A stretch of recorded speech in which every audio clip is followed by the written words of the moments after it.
अस्सलाम वालेकुम नाजरीन। आज 8 फरवरी है। मैं हूं आपका दोस्त नदीम अकरम। हाजिर हूं मिडल ईस्ट की 14 बड़ी, तीखी और हिला देने वाली खबरों के साथ। आज बात होगी इजरायली जनरल के उस कबूलनामे की जिसने माना कि हमास से जंग में इजराइल अंदर से टूट चुका है। बात होगी सीरिया पर इजरायली गोलीबारी की। ट्रंप से मिलने वॉशिंगटन पहुंच रहा है नेतन्याहू। वही बात होगी चीन रूस के ईरान के साथ की खुलकर एक्टिव होने की। और यूएसएस अब्राहम लिंकन के डेक पर ट्रंप की टीम पहुंची और खातम अल अंबिया कारगाह के कमांडर के दो टुक पैगाम की। तो चलिए ज्यादा वक्त ना जाया करते हुए शुरू करते हैं आज की पहली बड़ी खबर से जो इस वक्त आप अपनी स्क्रीन पर देख रहे हैं। खातम उल अंबिया कारगिल के कमांडर का दो टुक पैगाम अमेरिका के लिए आया है। दोस्तों, ईरान से एक अहम बयान सामने आया है। खातम अल अंबिया कारगिल ए तामीर के कमांडर ब्रिगेडियर अब्दुल रजा आबिद ने साफ शब्दों में कहा है कि इस्लामी जमहूरिया ईरान को कमजोर करने की दुश्मनों की तमाम साजिशें पहले भी नाकाम रही और आगे भी पूरी तरीके से नाकाम रहेंगी। उन्होंने कहा कि ईरानी अवाम की मजबूत इरादा और एकजुटता ही वो सबसे बड़ी ताकत है जिसने हर साजिश को तोड़ने का काम किया है। आबिद का दो टुक पैगाम है, जब अवाम साथ हो तो कोई भी दुश्मन अपने मकसद में कामयाब नहीं हो सकता। वहीं आप ये दूसरी खबर देखिए, ओमान में न्यूक्लियर बातचीत को कतर का खुला समर्थन हासिल हो चुका है। दोस्तों, कतर से एक अहम डिप्लोमेटिक अपडेट भी सामने आया। कतर के विदेश मंत्री मोहम्मद बिन अब्दुलमान अल थानी ने ईरान के विदेश मंत्री अब्बास अरकाची से मुलाकात के दौरान इलाकाई तनाव कम करने, रीजनल ताउन बढ़ाने और हर खिलाफत को डिप्लोमेसी के हल करने पर जोर दिया है। कतर ने साफ कहा है कि वो मस्कट में चल रही ईरान अमेरिका गैर सीधी न्यूक्लियर बातचीत का पूरा समर्थन करता है। पैगाम एकदम साफ है, जंग नहीं बातचीत ही पूरे रीजन को अमन की तरफ ले जा सकती है। वहीं आप ये तीसरी खबर देखिए, अमेरिका की निगरानी में सीरिया से इराक में दाखिल हुए 250 दाइश आतंकी।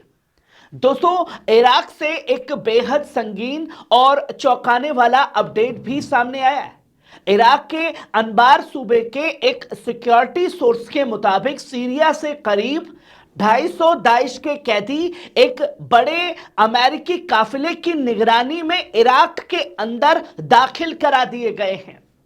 इन बसों में दाइश के टॉप कमांडर भी शामिल बताए जा रहे हैं, जिनमें सीरियाई और विदेशी शख्सियतें भी शामिल हैं।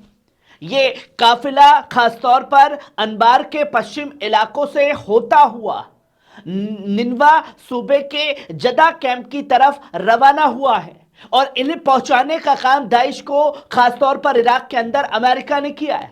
अब बड़ा सवाल यह है, क्या दाइश की यह नई एंट्री इराक की अमन अमान के लिए एक नई साजिश का हिस्सा बनने जा रही है?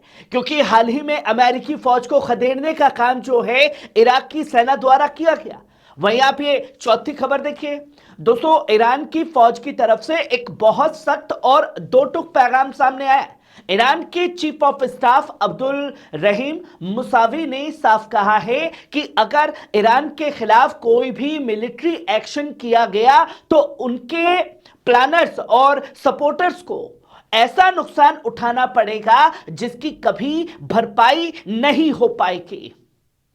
मुसाफी ने इशारों में ही नहीं, सीधे लहजे में यह पैगाम दिया है कि ईरान अपनी हिफाजत के लिए हर हद तक जाने को पूरी तरह तैयार है। यानी पैगाम एकदम साफ है, हमला हुआ तो जवाब बेहद और बेहद सख्त होगा। वहीं आप ये पांचवी खबर देखिए, ईरान का दो टुक पैगाम भी है।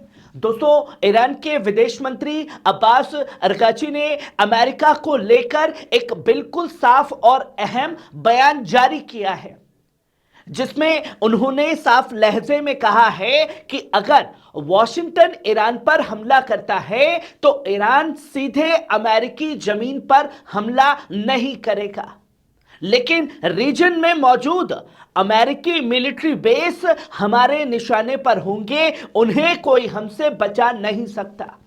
अराक्ची ने जोर देकर के कहा, ईरान पड़ोसी मुल्कों पर हमला नहीं करता, हम सिर्फ वहां मौजूद अमेरिकी ठिकानों को टारगेट करेंगे। यानी एकदम पैगाम साफ है कि तुम्हारे सैनिक हमारे ऊपर हमला करेंगे तो मुल्क और बेस में ईरान साफ फर्क करता है। वहीं यहां पे छठी खबर देखिए, दाइश का खूनी खेल भी शुरू हो चुका है। दोस्तों जरा इस हकीकत पर गौर कीजिए, रीजन का एक ऐसा मुल्क है जहां दाइश ने हमला नहीं किया या उसके स्लीपर सेल्स एक्टिव कभी नहीं हुए। इराक पर दाइश का हमला हुआ, सीरिया, ईरान, अफगानिस्तान, तुर्की, मिस्र, सऊदी अरब, लगभग पूरा इलाका दाइश की वहशत से गुजरा है। लेकिन एक जगह ऐसी है जहां दाइश कभी नहीं पहुंचाएगा, उसके पैर ही नहीं पहुंचे, जियोनी कब्जे वाला इलाका यानी कि इस्राइल।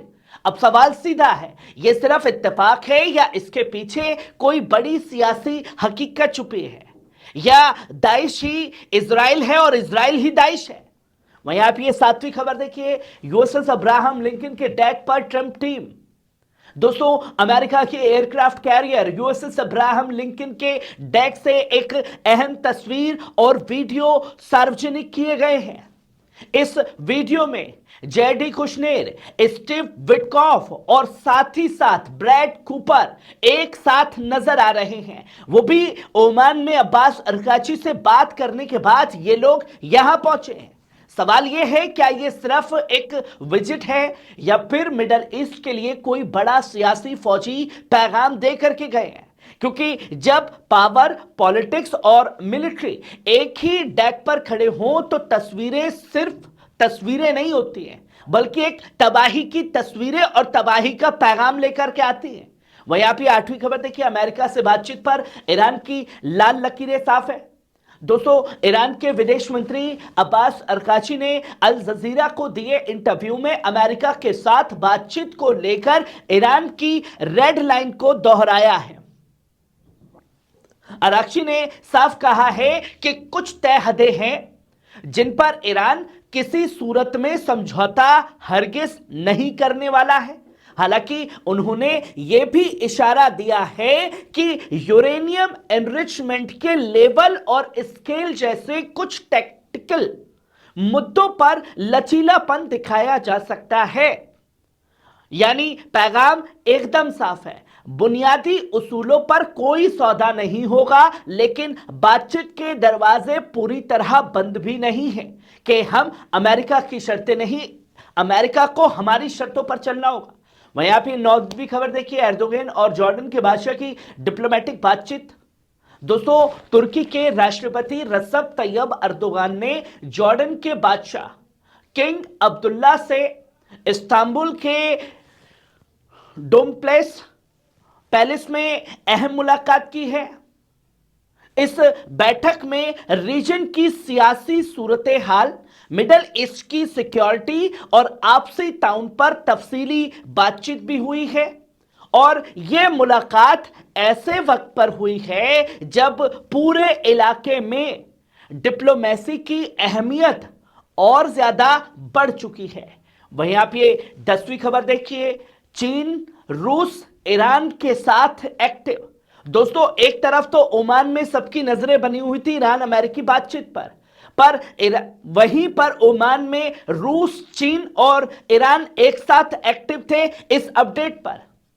ईरान के deputy foreign minister Kazim Gharibabadi ने तेहरान में चाइना और रशिया के राजदूतों के साथ में एक कंसल्टेटिव मीटिंग की है। इस बैठक में न्यूक्लियर बातचीत के नतीजे, अगले डिप्लोमेटिक कदम और रीजनल हालत पर गंभीर मंथन हुआ है। यानी पैगाम साफ है, ईरान, चीन, रूस इस पूरे मसले पर कदम से कदम एक दूसरे के साथ खड़े हुए हैं।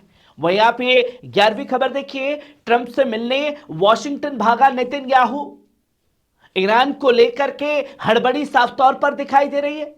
दोस्तों, इजरायली पीएम बेंजामिन नेतन्याहू अगले हफ्ते बुधवार को अमेरिकी राष्ट्रपति डोनाल्ड ट्रंप से मिलने के लिए वॉशिंगटन भाग रहा है। नेतन्याहू ईरान के साथ चल रही बातचीत पर चर्चा करेगा और चाहता है कि न्यूक्लियर के साथ साथ ईरान के बैलिस्टिक मिसाइल और उसके रीजनल अलायंस पर भी बातचीत हो, उस पर भी पाबंदी लगे, हुतियों पर, हिजबुल्लाह पर, हमास पर, सब पर पाबंदी लगे। लेकिन ईरान यह साफ कह चुका है कि मस्कट में हुई ईरान अमेरिका बातचीत सिर्फ न्यूक्लियर प्रोग्राम तक महदूद है, उससे आगे कोई बात नहीं होगी। यानी तस्वीर साफ है, बातचीत पॉजिटिव है, लेकिन एजेंडा पर मतभेद अब भी लगातार बरकरार बना हुआ है। वहीं आप ये 12वीं खबर देखिए, सीरिया पर इजरायली गोलीबारी। दोस्तों, इजराइल जो है लगातार गजा, लेबनान और सीरिया पर भी हमले कर रहा है। दोस्तों, सीरिया से गंभीर खबर भी सामने आई है।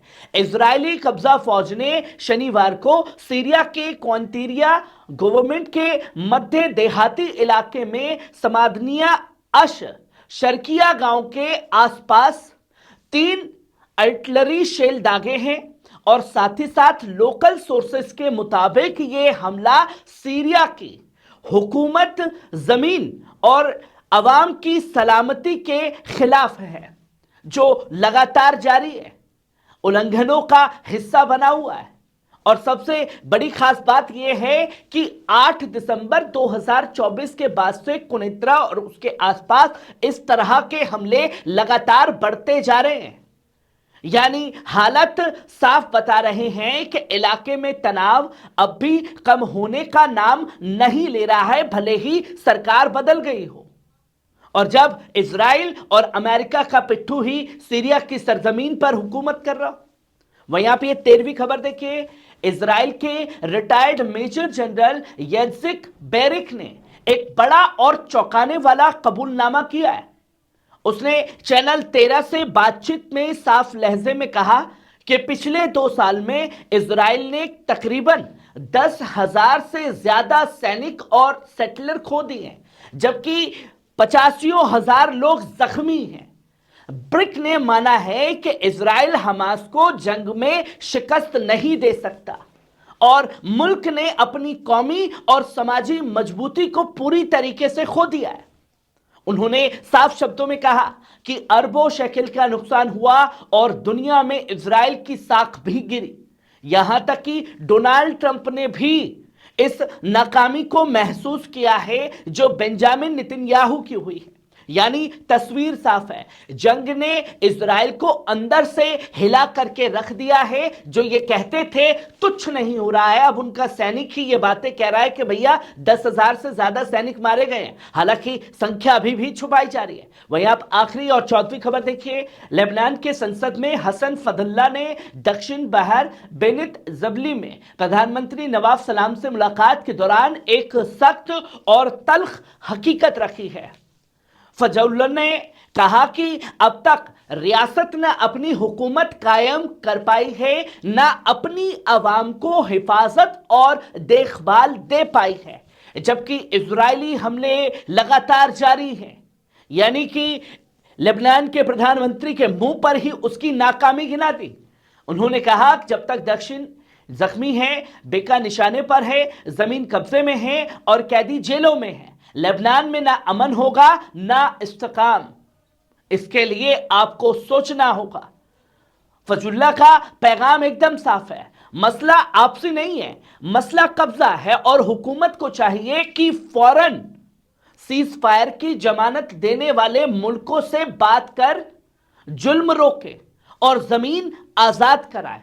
और अगर नहीं करा सकते तो हिजबुल्लाह अभी जिंदा है, हिजबुल्लाह के साथ मिल करके इजराइल को रोकने का काम कीजिए, ना कि हिजबुल्लाह को रोकने का काम कीजिए। नाज़रीन, ये 14 बड़ी खबरें कैसी लगी कमेंट बॉक्स में आकर के अपनी राय जरूर दीजिएगा। शुक्रिया।